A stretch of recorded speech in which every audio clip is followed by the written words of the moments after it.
예, 이번 주부터서는 형통의 비결에 관해서 일단 4주나 5주, 좀 더 가면 6주까지 말씀을 전해 보려고 합니다. 이번에 형통의 비결에 관해서 말씀을 대할 때에 여러분에게 정말 형통해졌으면 좋겠습니다. 그런 마음을 담아서 설교를 합니다. 아리스토텔레스라는 사람이 이제 이런 얘기를 했는데요. 인간은 사회적 동물이다. 이런 많이 들어보셨죠? 아리스토텔레스가 한 이 말은 인간이라는 사회적 동물인데, 이 사회적 동물이라는 말은 어떤 말인가 하면 혼자 살 수 없고 공동체 속에서 살아야 된다. 그래서 서로 도와주고 서로 아껴주고 서로 위로하고 격려하고 어떤 이 사람이 저 사람을 저 사람이 이 사람을 이렇게 도와주는 관계 속에 살아가는 것이 인간이다. 이렇게 정의를 내렸습니다. 여기에 대해서 반론을 제기한 학자가 있는데, 프루스트라는 학자가 있는데, 이 학자는, 프루스트라고 하는 학자는 인간은 어떤 사회적인 동물 이전에 개인적 동물이다. 이렇게 얘기를 했습니다. 그래서 이 사람이 말하려고 하는 것은 공동체라고 하는 것이 필요한 건 사실이지만, 그럼에도 불구하고 개인은 어떤 개인의 가치관과 개인의 어떤 욕구와 개인의 무엇을 위해서 추구하도록 되었다. 이런 얘기입니다. 아마도 이 아리스토텔레스가 얘기했던 사회적 동물이라고 하는 것과 개인적 동물이라고 하는 이 사이의 충돌이 이 시대의 문제가 아닌가 싶습니다. 어떤 이제 철학적인 얘기 좀 되겠습니다만은, 아마도 이 충돌이 우리로 하여금 세상을 더 어렵게 살게 만든 것은 아닐까, 이런 전제하에 오늘 말씀을 좀 풀어보려고 합니다. 여러분, 이제 인생을 살다 보니까 그 인간으로서의 사회적 동물과 개인적 동물 사이에서 갈등할 수밖에 없고, 인생을 살다 보니까 여러 가지 어떤 문제를 만나서 그 문제 때문에 고통을 겪고, 때로는 그 문제 때문에 힘들어할 수 있는 일들이 많이 있잖아요. 우리가 중요한 것은 모든 사람들은 이런 문제에 부딪히게 될 겁니다. 뭐 저뿐만 아니라 여러분에게도 이런 문제는 부딪힐 수밖에 없습니다. 그런데 이제 중요한 것은 이런 문제를 우리가 만났을 때에 이 문제를 어떻게 풀어갈 것이냐, 이 문제 같아요. 어떻게 문제를 풀어갈 것이냐. 모든 사람이 다 평탄하게 살 수는 없거든요. 인생을 살다 보게 되면 항상 난관을 만나게 되고 어려움을 만날 수가 있고 또 힘든 일을 만날 수가 있고 좌절과 낙담, 어떤 여러 가지 절망들을 경험할 수밖에 없는 것이 우리 인생 같아요. 모든 사람들이 그냥 평탄하게 진행된 것은 아니잖아요. 때로는 이런 고통, 저런 고통, 여러 가지 고통을 겪을 수 있습니다. 뭐 물질적으로, 건강적으로, 또 뭐 사람을 보내야 되는 아픔, 또 여러 가지 고통들이 있지 않습니까? 또 사람과 관계 속에서 뭐 일어나지 않아야 될 일들이 일어나게 되고, 그래서 어려운 것이 아닌가 싶습니다. 여러분, 에덴 동산 한번 보십시다. 왜 그럼 우리가 어려움이 왔냐, 이런 얘기예요. 여러분, 에덴 동산에서 삶을 보면 하나님과 에덴 동산에서 공존하는 삶, 다시 정리하면 하나님과 인간이 원래 하나님 인간을 지으셨던 목적대로 살게 되었을 때는 풍족했습니다. 평안했습니다. 그리고 모든 사람들이 행복했었습니다. 그러나 하나님과 인간이 단절되면서 어려움이 찾아왔고, 또 단절되면서 땀을 흘려야 됐고 고통을 겪게 되는 이런 일이 찾아왔다고 성경이 우리에게 증언하고 있습니다. 여러분, 창세기로 넘어가서 우리에게 말하고 있는 말씀을 보게 되면 이런 어려움들은 단순하게 어떤 다른 문제 때문이 아니라 하나님과 인간이 단절되는 것 때문에 사람에게 어려움이 왔다, 이렇게 얘기를 하고 있습니다. 특별히 현대인들 가운데에 신앙인들이나 신앙인 아닌 비그리스도는 마찬가지입니다만은 정말 하나님을 떠나서 살기에 딱 좋은 환경들이 많이 있습니다, 우리에게. 하나님을 떠나고도 살 수 있는 어떤 환경들이 너무너무 많이 노출되어 있습니다.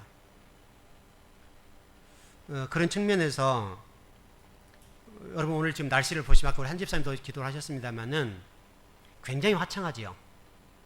화창하고 얼마나 날씨가 좋습니까? 요즘 뭐 가물어서 그런 것도 있습니다만은 아마도 지금 이 시간 정도 되면 비그리스도인들은 산으로 들로 나가서 그곳에서 융을 즐기고 또 기타 뭐 쾌락을 즐기고 거기 속에 굉장히 행복이 있다고 생각하고 아마 영을 즐기지 않겠나. 또 지금도 그걸 향해서 가고 있는 사람들이 있을 겁니다. 그분들 입장에서 저와 여러분들 본다면 얼마나 고리타분하고 이 좋은 날에 이 자리에 와서 딱딱한 의자에 앉아서 예배를 드려야 된다. 그렇게 돼 있지 않았겠습니까? 바로 이런 문제에 관해서 좀 정리를 해보려고 합니다. 하나님께서는 저를 통해서 몇 주간에 걸쳐서 하나님과 인간이 단절됨으로 인해서 발생될 수밖에 없는 이 고통의 문제들에 대해서 어떻게 하면 이 고통의 문제를 풀어갈 수 있을까? 그러면서 어떻게 하면 형통하는 삶을 살 수 있고 기왕에 똑같은 인생의 길을 산다고 한다면 복된 어떤 삶을 살고 여유 있는 좀 삶을 살아볼 수 없을까? 이런 문제 제기를 하면서 말씀을 좀 전개해 보려고 그렇습니다. 일단 하나 정리해 보자면 하나님과 관계가 회복되면 인생사에 꼬여있는 모든 문제는 풀어질 수 있다. 이제 결론적인 부분을 정리해 놓고 말씀을 좀 전개해 보겠습니다. 오늘날 이 강단이 살아서 여러분과 저에게 하나님 메시지가 들려줄 수 있다면 적어도 하나님께서 저와 여러분들에게 선한 길로 인도해 주실 것이고 복된 길로 인도해 주실 것이고 또 형통의 길로 인도해 주실 것은 분명합니다. 왜냐하면 지금도 믿는 사람들 가운데는 하나님을 중심하고 한 말씀에 근거해 산 사람들 가운데에 형통한 사람들이 있으니까요. 물론 세상도 이제 그런 부분이 전혀 없는 것은 아니지만 어떻든 그렇습니다. 그렇다고 한다면 오늘 하나님 말씀을 어떻게 드려야 되고 어떻게 하면 우리 형통한 삶을 살 것인가에 관해서 첫 번째 시간으로 말씀의 문을 열어보겠습니다. 오늘 본문에 여러분 말씀 읽으셨습니다. 이 내용을 아마 이런 그림을 보셨을 텐데 홀만 헌트라고 하는 사람이 그렸던 그림을 여러분 보셨을 겁니다. 문 두드리는 손이라고 하는 그림을 보셨죠. 그래서 예수님이 밖에 계시고 이렇게 문 앞에서 예수님께서 이게 문을 놓고 계시는데 담장이가 이렇게 자라나고 있는 그런 그림을 보셨을 겁니다. 이것이 바로 요한계시록 3장 20절의 말씀을 통해서 그림을 그린 그림입니다. 그래서 홀만 헌트라는 사람이 이런 그림을 그렸는데 이런 얘기입니다. 이제 헌트의 친구가 이렇게 질문합니다. 왜 친구야, 너는 그림을 그렸는데 문에다가 손잡이를 그리지 않았니? 이렇게 묻습니다. 그러니까 친구 하는 얘기가 문의 손잡이는 밖에는 없고 안에만 있어. 그래서 내가 이 문을 열고 들어가려고 하면 안에서 누군가 열어주지 않으면 나는 들어갈 수 없어. 그렇게 얘기를 했습니다. 근데 그 그림을 여러분 자세하게 보시면 그 담장이가 있는데 담장이가 이렇게 벽을 타고 올라가는 거 아닙니까? 담장이가 이렇게 그림을 쭉 타고 이렇게 그려져 올라가는데 담장이의 크기와 잎사귀의 이런 것들을 보았을 때는 상당히 오랫동안에 문이 안 열렸다고 하는 것을 거기서 암시하고 있습니다. 상당히 많은 시간 동안에 많은 사람들이 그 문을 열고 들어간 사람이 없었다고 하는 것을 얘기해 주고 있어요. 그러니까 이게 상당히 이제 여러 가지 그렇습니다. 그리고 여러분 예수님께서 문을 두드리시면서 한 손에는 뭐를 들었습니까? 한 손에 들고 있는 게 하나 있습니다. 등불을 들고 있습니다.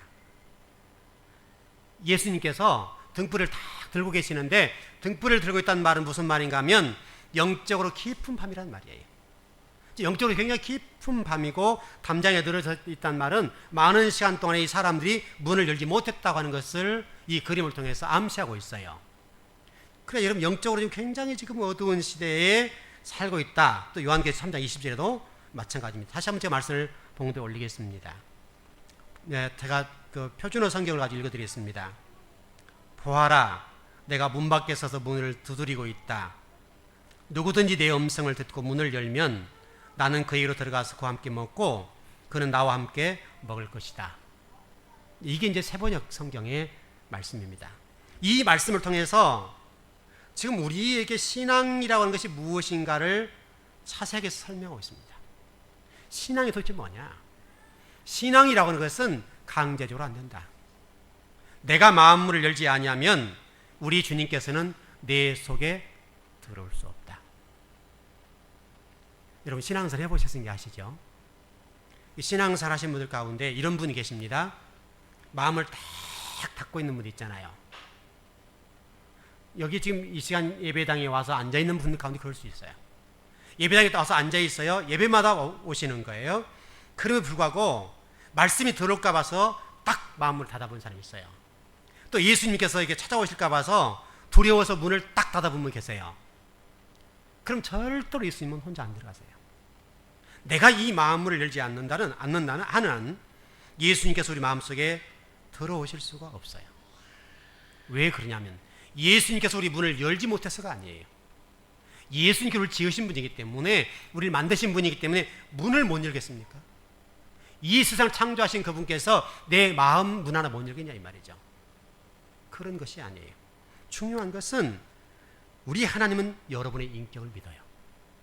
우리 하나님은 인격적인 하나님이기 때문에 우리 마음을 강제로 열고 들어오지는 않으세요.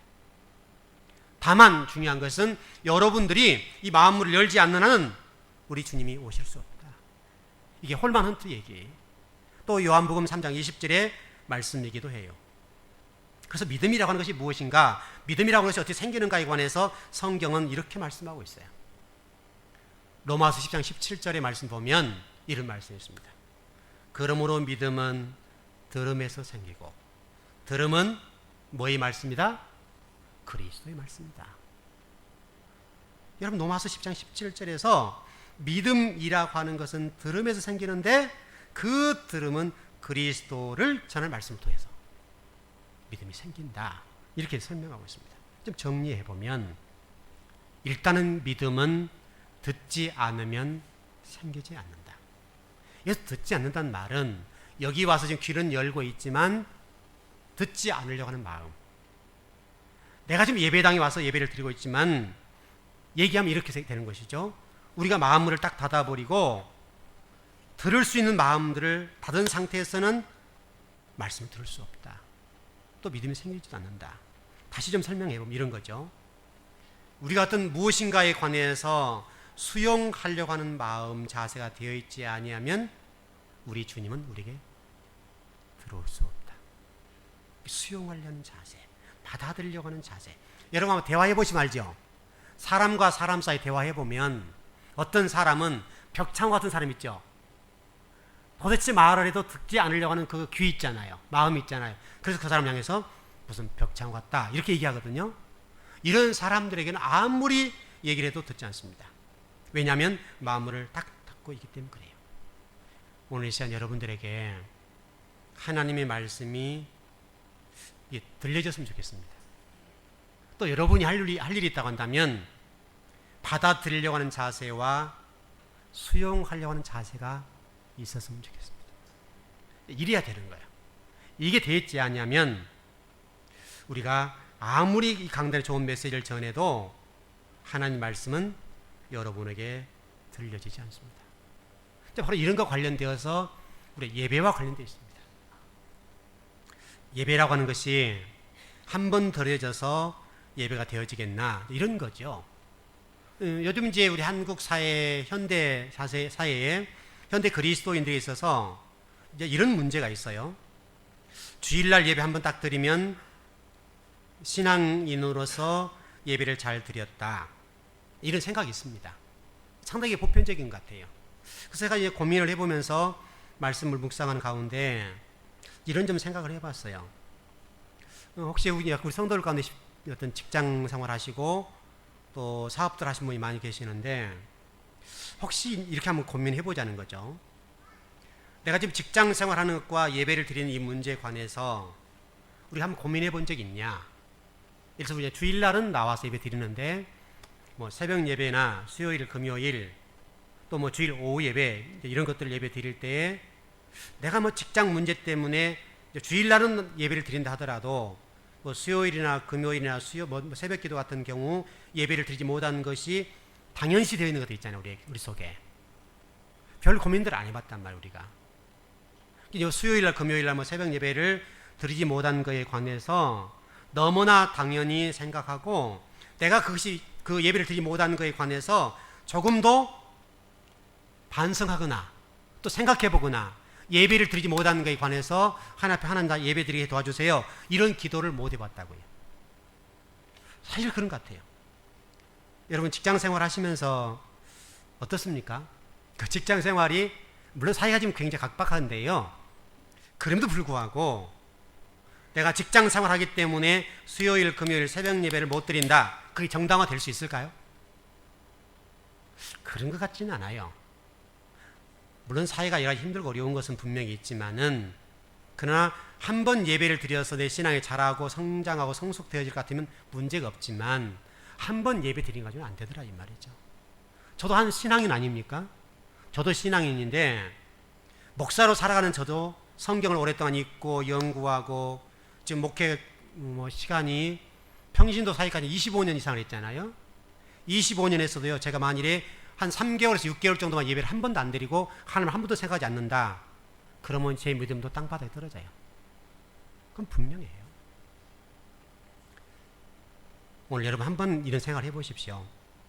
내가 직장 생활하기 때문에 주일 한 번 예배 드린 것으로 다 됐다. 만일에 그런 생각을 가지고 여기까지 오셨다면 기도하십시오. 주님, 저도 이제부터서 수요일, 금요일 새벽 예배까지 드릴 수 있도록 복을 주세요. 한번 도전해 볼 수 있지 않습니까? 당연히 주일날 한 번 들으면 끝난 걸 생각하지 마시고 그럼 이제 여러분 이렇게 질문할 수 있잖아요. 목사님은 성직자니까 뭐 직장생활 세상을 모르시니까 그러시지요. 한번 세상 나가 살아보세요. 그렇게 얘기할 수 있겠죠. 뭐 일리가 있다고 봅니다. 그러나 한 가지 여러분 생각해 보십시오. 그렇다고 해서 그것이 합당하진 않다. 자, 이 설교를 준비하면서 그런 고민을 해봤는데요. 그러면 만일에 제가 그런 자리에 있다면 저는 이렇게 해보고 싶어요. 그 가지고 있는 직장 속에서 그 예배를 드릴 수 있을 만큼의 유치에 올라갈 수 있도록 도전해보고 싶어요. 여러분 어떤 직장 속에 있다가 하면 그 직장의 리더가 되든지 그 직장 속에서 예배를 드리고도 문제가 되지 않을 만큼의 자리로 올라가기 위해서 더 노력하고 공부를 하고 도전을 해보고 싶어요. 여러분 어떻습니까? 아마 이제 주일만 나오신 분들은 그렇다도 오늘 예배 나와서 은혜 좀 받고 싶은데 목사님 너무너무 무거운 짐을 주셨네요. 할지 모릅니다. 그게 맞은 것 같긴 해요. 분명히 맞아요. 여러분 그 직장 그 문제가 내가 예배드리지 못한 것이 정당화되지 않았으면 좋겠습니다. 한번 도전해보자 이 말이죠. 내가 있는 그 자리에 만족하지 말고 이 예배를 드려도 문제가 없을 만큼 더 좋은 직장과 더 많은 물질을 받을 수 있는 그런 위치에 올라갈 수 있도록 노력해보자 이 말이에요. 노력해보자. 이렇게 한번 제가 정리를 해봤어요. 우리 주일 한 번 예배 드리는 성도들 입장에서 정리해 봅니다. 주일 한 번 예배 드림과 주일 오전과 오후와 수요일과 금요일과 새벽 예배를 드린 분의 차이점을 제가 좀 설명해 드릴게요. 굉장히 중요한 것 같아요. 일주일 한 번 예배 드린 분은 1년으로 따지면 52번이죠. 52번을 예배 드려요. 주일과 주일 오후와 수요 금요일 날 예배를 드려보니까 계산을 해보니까 208번이더라고요. 208번의 예배를 드리는 거예요. 208번. 그 새벽 예배가 한 300번 정도 드린다 하십시다. 300번 예배를 드린다 하고 계산을 해보니까요. 어마어마한 차이가 나네요. 52주에 508번이에요. 계산이 나오죠. 그럼 다시 좀 이게 나눠보면 어떤 분이 1년에 주일만 52번 예배를 드린 분이 있다면 어떤 분은 주일 오전 오후 새벽 수요일 금요일 예배 드린 분과 비교를 해보니까 10분의 1이에요. 조금 부족하지만 10분의 1의 예배를 드리고 있더라 이 말이죠. 다시 정리해보면 10년 신앙생활을 하면 매 예배마다 나와서 예배 드린 1년 신앙생활 똑같다고요. 이게 50년 신앙생활을 했으면 수요일, 금요일, 주일 오전, 오후 새벽 예배 나오신 분에 비교하면 50년 예배를 드렸어도 5년 예배 드린 거예요. 너무 좀 충격입니까?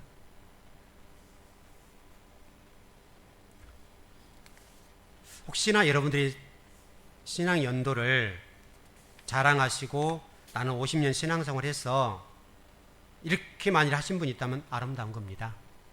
그러나 그 50년의 세월이 주일 한 번만 가지고는 그렇지 않았으면 좋겠습니다. 적어도 우리가 예배를 드릴 때에 주일 오전, 오후, 수요, 금요, 새벽 예배를 드려서 예배가 이렇게 채워진다가 표현하면 어떻겠습니까? 그렇게 예배 드린 분과 한 번 예배 드린 분과의 신앙의 차이는 분명히 존재할 수밖에 없다. 왜냐하면 믿음이라고 하는 것이 우리 로마서 10장 17절에서 들음에서 난다고 그랬으니까. 들음에서 믿음이 난다고 그랬으니까 말씀을 계속 듣게 되면 믿음은 생길 거 아니에요. 그래서 에베소서 2장 8절에 뭐라고 됐는가 하면 믿음이라고 하는 것이 뭐냐? 하나님의 선물이다. 선물. 믿음이라고 하는 것은 하나님의 선물인데 이 선물과 신념의 차이를 우리 구분해보자. 오늘 여러분, 신념과 신앙은 엄청난 차이가 있습니다. 우리 한국교회 상당히 많이 신념적인 부분이 있는데요. 여러분 잘 알고 계시는 아주 유명한 목사님 계십니다. 로버트 슐러 목사님. 책 다 있죠. 그 다음에 조지 오웰이라는 그 책 가지고 계시죠. 여러분 그 책들을 보면요, 적극적인 사고방식, 정상에 만납시다, 긍정의 힘, 우리 한국교회 성도들 가운데에 서재에 이 책이 꽂혀있지 않는 성도가 거의 없어요. 이 로버트 슐러 목사님과 조엘 오스틴 목사님의 책들이 굉장히 영향을 미쳤거든요. 그래서 많은 성도들이 이 로버트 슐러 목사님의 책과 조엘 오스틴 목사님의 책을 다 읽었어요. 목회자일 뿐만 아니라 성도들도 다 읽었습니다. 근데 여러분 이 책을 읽으시면서 혹시나 이런 생각을 해보지 않으셨나 모르겠어요. 조금 뭐가 이상하다. 여러분 잘 읽어보시면 조금 이상합니다. 왜 이상한가 하면 이 로버트 슐러 목사님과 조엘 오스틴 목사님의 이 어떤 설교지라고 할 수 있겠고 글이라고 할 수 있겠는데 이 글들은요, 신념에서 출발합니다. 신념. 믿음과 다른 개념이에요. 신념. 여러분 신념이라고 하는 것이 무엇입니까? 내가 중심에서 출발하는 거고, 신앙은 무엇입니까? 믿음이라고 하는 것이 무엇입니까? 하나님으로부터 출발하는 것이 신앙이에요. 달라요. 굉장히 다르다고요. 다시 설명하면 이 로버트 슐러 목사님과 조엘 오스틴 목사님의 글들을 정리해 보니까요, 이렇게 정리할 수가 있어요. 하나님을 새롭게 만들어서 내가 조종하는 하나님 만들어놨어요. 조금 이상한 말이 될지 모르겠는데, 우리가 하나님을 새로운 내가 생각을 하나님 만들어 놓은 거예요. 그래 놓고 이 하나님이 내 명령에 잘 순종해 주는 하나님 만들어 놨어요. 여러분 이 하나님 누구냐면 적극적인 사고방식, 정상에서 만납시다, 긍정의 힘을 통해서 말씀하신 조엘 오스틴과 로버트 슐러 목사님이 주장하고 있는 내용들이에요. 그러니까 무조건 베스트셀러라고 좋은 책이 아니란 말이죠. 정말 좋은 책은 하나님으로부터 출발하는 거예요. 이게 좋은 책이에요. 가장 좋은 책은 성경책이고요. 가장 좋은 책은 성경책이에요. 여러분 이게 절대로 잊으면 안 돼요. 여러분 아까 에베소 2장 8절에 믿음은 하나님의 선물이라고 그랬는데, 여러분 데살로니가 후서 3장 2절 말씀 보니까요, 하나님으로부터서 선물을 받지 못하면 신앙이 자라지 않는다. 갖지 못한다라고 되어 있다고. 살전 3장 2절에서 하나님으로부터 믿음의 선물로 주어지지 않으면 신앙 가질 수 없다. 이렇게 되어 있다고요.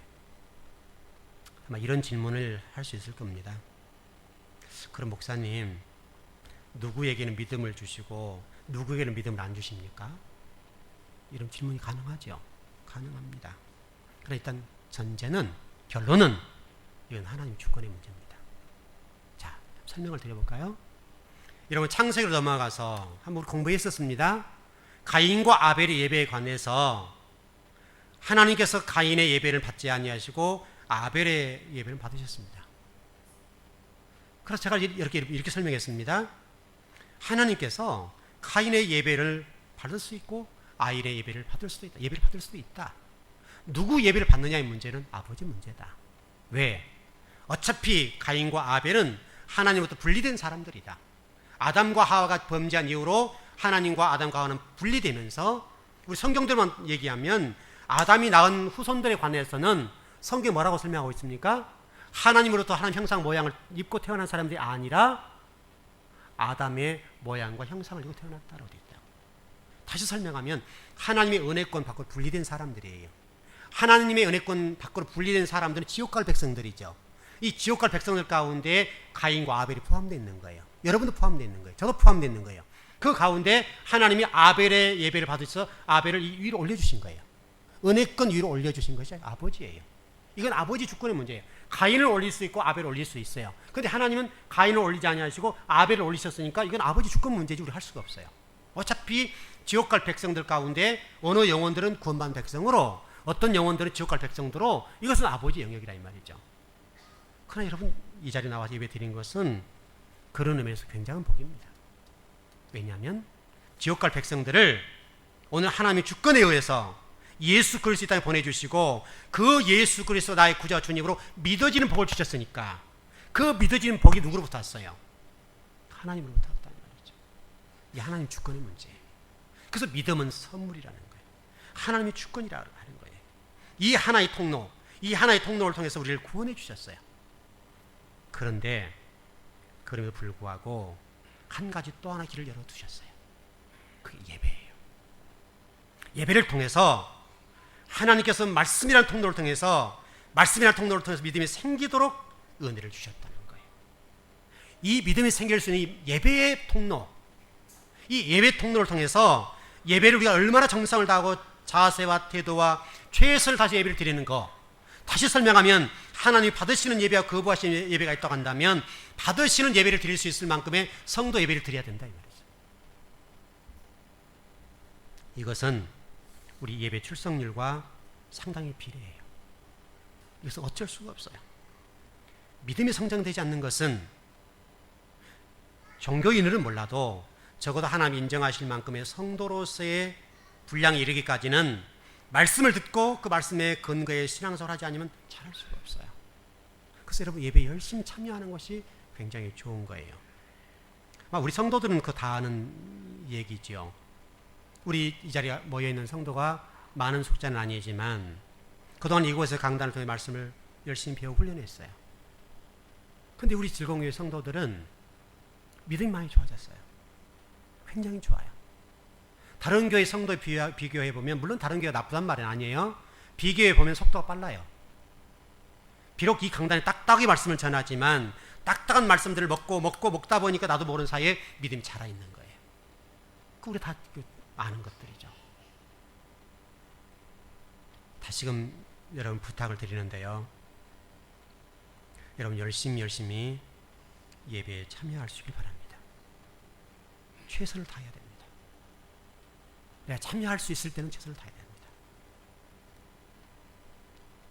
과거에 믿었던 그 하나님, 과거에 은혜 받았던 그것 가지고 평생 갈 수는 없습니다. 신앙이 성장하지 않는 분의 특징 가운데 한 부류가 있는데 이런 부류가 있습니다. 목사님 제가 과거에요 이렇게 헌신했습니다. 이런 분들의 특징은 현재 얘기를 안 합니다. 현재 내가 주님을 위해 충성하고 봉사하고 내 신앙이 자라고 이번 말씀 때문에 목사님 너무너무 좋아요. 이런 얘기를 거의 하지 않습니다. 그래서 여러분 성경에 보면 예수님께서 이런 말씀하셨습니다. 화 있을진저 바리새인과 서기관과 세리들 이런 식으로 쭉 나갑니다. 과거의 신앙도 좋아야 되지만 오늘 내일 신앙이 더 좋아야 됩니다.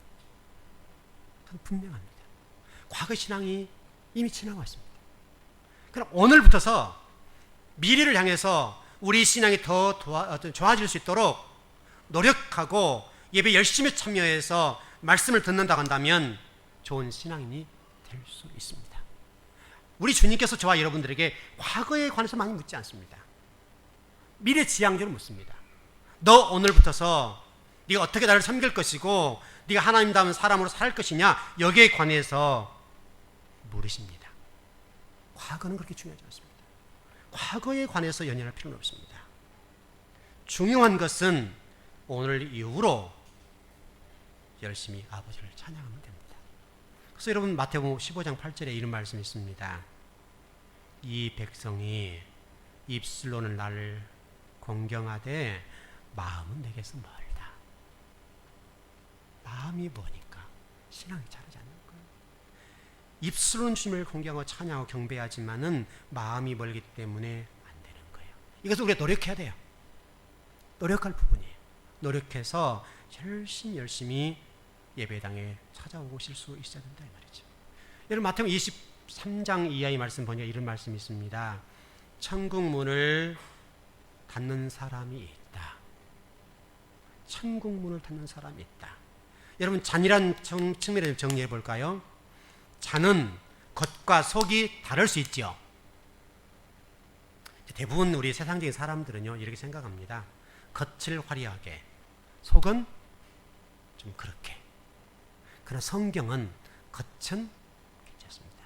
속이 중요합니다. 물론 겉도 깨끗해야 되겠지만 속이 더 알차야 된다. 그렇게 우리에게 가르쳐주고 있는 말씀 봅니다. 여러분 창세기 15장 말씀 여러분 기억하시지요? 창세기 15장에서 우리에게 말씀하셨습니다. 아브라함이 예배를 잘못 드린 결과로 어떤 결과가 왔다. 우리 창세기 15장 얘기 아닙니까? 여러분 절대 잊으면 안 됩니다. 자, 그런 측면에서 우리가 지금 믿음이 생기기 위해서 가장 우리가 하나 뽑아내야 될 것이 무엇인가에 관해서 정리를 해보겠습니다. 여러분 마태복음 13장의 말씀 보면 어떤 말씀이 있습니까? 마태복음 13장의 말씀 보면 씨 뿌리는 비유 아닙니까? 씨 뿌리는 비유가 있는데 마치 이런 것과 같은 것 같아요. 진리가 떨어졌을 때 자라지 못할 환경이라고 보겠는데 이제 이런 거예요. 여러분 그 양치기 소년 얘기 잘 아시죠? 양치기 소년. 양치기 소년이 양을 이렇게 목동해서 뭐 이렇게 풀을 뜯기고 그러지 않습니까? 근데 이 풀을 뜯기다가 이 양치기 소년이 심심했습니다. 심심해가지고 이렇게 좀 꾀를 낸 거죠. 이 양치기 소년이 이렇게 외칩니다. 늑대가 나타났다. 외쳤습니다. 그러니까 동네 사람들이 삽과 갱이와 뭐 망치를 들고 나오고 뭐 온갖 연장을 들고 양치기 소년이 달려왔습니다. 근데 와서 보니까 늑대가 있었어요, 없었어요? 없었습니다. 그러니까 양치기 소년이 너무너무 즐거웠습니다. 그래서 이제 동네 사람들이 돌아갔습니다. 또 양치기 소년이 어느 날 또 소리를 칩니다. 늑대가 나타났다. 막 간절하게 소리를 치는 겁니다. 동네 사람들이 또 한 번 낫과 곡괭이와 망치와 삽과 여러 농기구들 들고 막 달려오는 겁니다. 거짓말이었습니다. 또 어느 날 문제가 발생했습니다. 진짜 늑대가 나타났습니다. 그래서 양치기 소년이 소리를 칩니다. 여러분 진짜로 늑대가 나타났습니다. 여러분 거기 동네 사람이 왔어요, 안 왔어요? 안 왔습니다. 이제 이 양치기 소년 얘기가 우리와 똑같은 거예요. 이 강단에서 하나님의 사람으로 형통하기 위해서는 예배 열심히 참여하고 말씀대로 살아야 된다고 설명을 했다면, 또 설교를 했다면 우리가 듣고 그 말씀을 살아 복을 받는 성도가 있으면 좋은데 말씀대로 살지 않았는데 아무 일이 일어나지 않았거든요. 여러분 그러지 않습니까? 되게 지금 은혜 시대이기 때문에 과거에처럼 뭐 예배를 잘못 드려서 이렇게 되고 저렇게 되고 됐으면 좋은데 지금은 우리 하나님께서 그렇게 하지 않는다 이 말이죠. 그러니까 말씀을 듣고 불순종했는데 아무런 문제가 발생하지 않았습니다. 그러니까 우리 마음 가운데 어떤 마음이 있는가 하면 괜찮네. 근데 왜 목사님은 자꾸 말씀대로 살아라고 저렇게도 외칠까? 그랬다고요.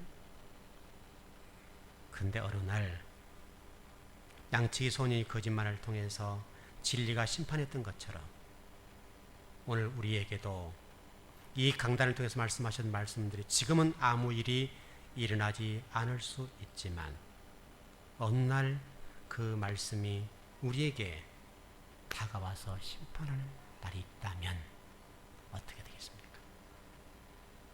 그 심판의 말씀이 우리를 심판하고 형통의 복에서 우리를 이탈된 영혼으로 이게 놔두신다면 어떻게 되겠습니까?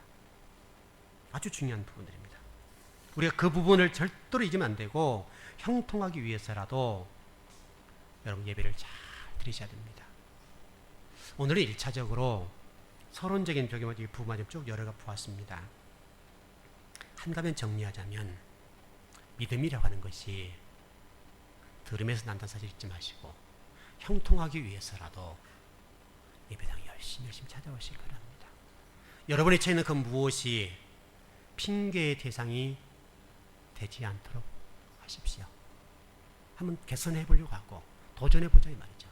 그것이 나에게 복을 받는 통로를 막아버린다든지 어떤 형통의 비결에 관련되어서 형통하는 방법들에서 막아버린 것이 있다고 한다면 그것은 여러분에게 유익하지 않고 도움이 되지 않습니다. 다음 시간부터서는 말씀을 구체적으로 좀 들어가 볼 겁니다. 들어갈 텐데 아마도 말씀을 듣게 되면 아마 형통의 비결들을 정확하게 보게 될 겁니다. 오늘은 서론적인 부분입니다. 서론적인 부분인데 여러분 자신이 나는 지금 그렇다면 어떤가 여기에 대해서 고민해 보시길 바랍니다. 그럼 우리가 형통을 어떻게 받을 것인가 고민해 보시고 다음 시간을 기대해 보시길 바랍니다. 기도하겠습니다.